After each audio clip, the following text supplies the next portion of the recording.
Well, if you like it when there's a bit of unrest in the France camp, stay with us. The head coach, Didier Deschamps, has announced that 24-year-old PSG forward Kylian Mbappé will be the new national captain, taking over from Tottenham goalkeeper Hugo Lloris, who'd held the armband for 14 years. The news has not gone down well with everyone. France teammate Antoine Griezmann reportedly considering retiring from international duty after not getting the gig himself. Let's talk to Julien Laurens. Is this for real, this row, Julien? Hi, Nick. Well, you can understand why Antoine Griezmann was upset. He really thought going into this international break and arriving in Paris at Clairefontaine on Monday that he was going to be the next captain, that he was going to be the one after Hugo Lloris that you mentioned, that Lloris and Raphaël Varane, I think, who would have been the number one, really have retired from international football. So the disappointment was understandably quite big from Antoine Griezmann's point of view. He knew it was between him and Mbappe, but he really thought that he could be the one chosen. He was 32 years old yesterday. It was his birthday. They celebrated his birthday at Clairefontaine, but you could see that the smile is not really a genuine smile. He was really, really gutted. And you're right, I think he will move on and he will stay after this international break. He will play against the Netherlands on Friday. He will play against Ireland on Monday night as well, two big games.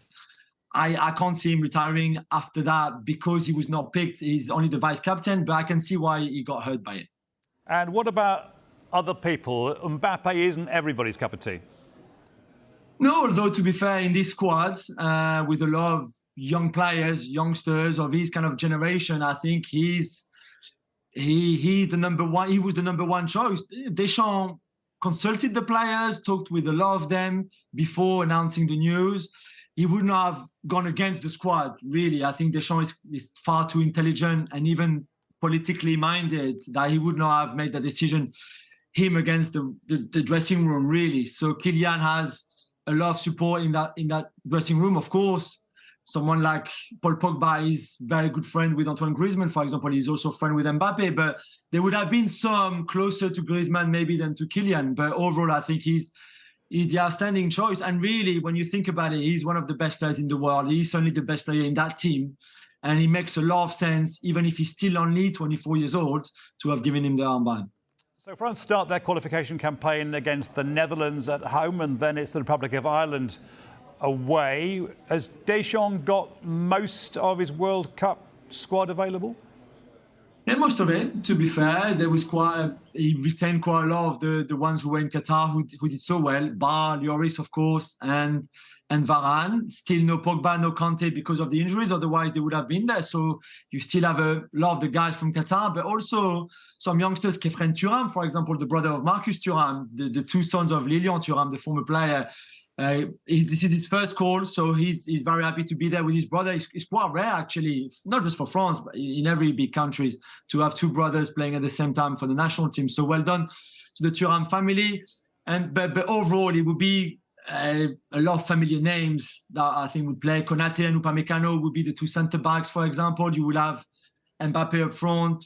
Giroud might start, might not start. Olivier Giroud. You'll have a midfield, of course, with players like Camavinga, for example, who's doing really well right now at Real Madrid. You've got Tchouaméni, who's also at Real Madrid. You've got Fofana from Monaco. So there's loads of options for Deschamps. Really, the depth in that squad is really incredible. So I think they're very much looking forward to those two games.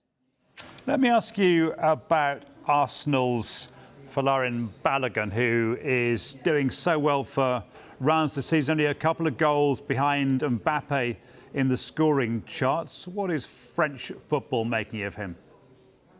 It's an amazing achievement, amazing season, really. He arrived and nobody really knew him. A few people like me could raise his profile before the start of the season, really hoping that he will develop well in France, in Ligue 1, for a club like Reims, who is good for young players. There's a few youngsters in his current team too, but he did way beyond everybody's expectations. Really, let's be honest, 17 league goals for his first season, really full season in one of the big five leagues is remarkable. The change of manager at Reims and the arrival of Will Steele, the half English, half Belgium, so wonder kid of a manager, 30 years old, I think did him a lot of good, but he's been incredible and the talent is there. There's no doubt. I don't know what Arsenal are going to do because Gabriel Jesus, Eddie Nketiah are already part of the first team squad. Balogun is going to arrive come back from his loan in the summer? Do you loan him back again? Do you trust him for the first team squad at Arsenal? Can you keep Jesus and Ketia and Balogun and have them all happy in that squad? I don't know. Arteta and Edu will have to make that call. But certainly what he's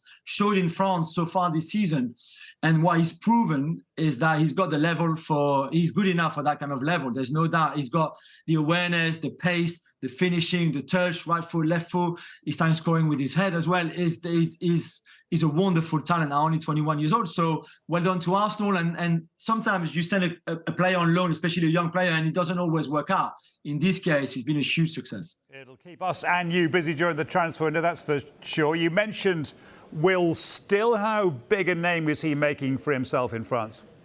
Huge, really. And it's the story, of course, because he was still unknown in November, really, unless you were focusing on Reims and you knew a bit of his background. But apart from that, he was an assistant coach like you can find in many, many clubs. What he's done since taking over is incredible. That unbeaten run was very special. If he ended at the weekend against Marseille, but they should not have lost. They were the better team too. And for someone so young to show already so much maturity tactically to start with, because he's a bit of a genius tactically, but also in his man management with the players. Again, with some of them being older than him, is remarkable, really. He's got an incredible future ahead of him, there's no doubt. I don't know if he's ready yet for the Premier League and a club like West Ham or Crystal Palace, for example. That might just be a little bit too early.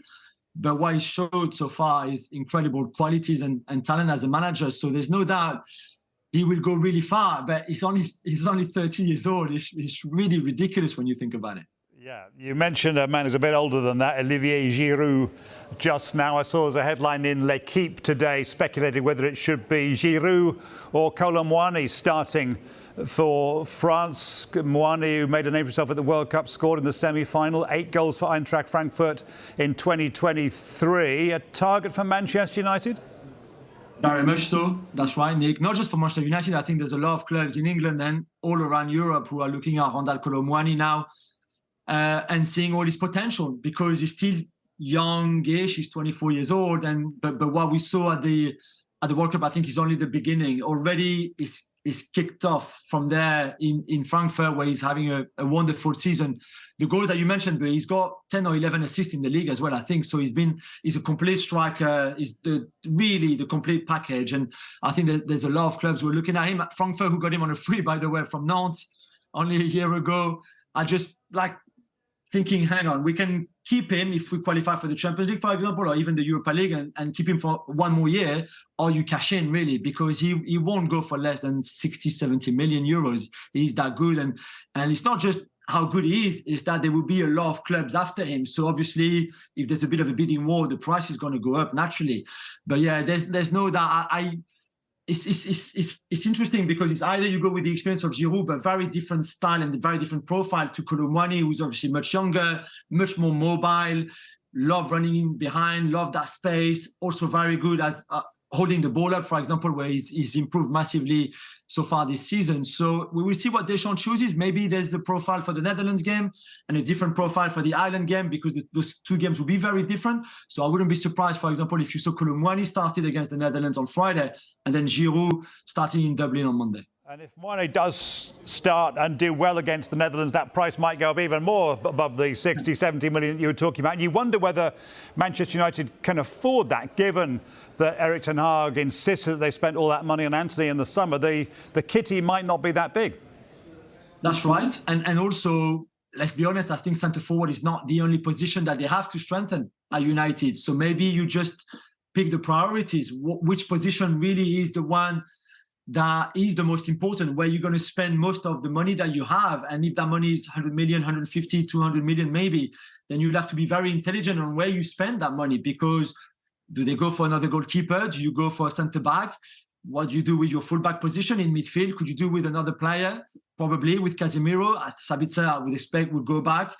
So there's all those positions that I think they need to strengthen and continue the rebuilding job that they've been so brilliantly doing this season with Ten Hag. So you're right. If you put all that money on Kolo Muani, what's left for the other positions that you also want to strengthen? So they will have to have the right strategy and get the right players in the right position for the right prices, of course.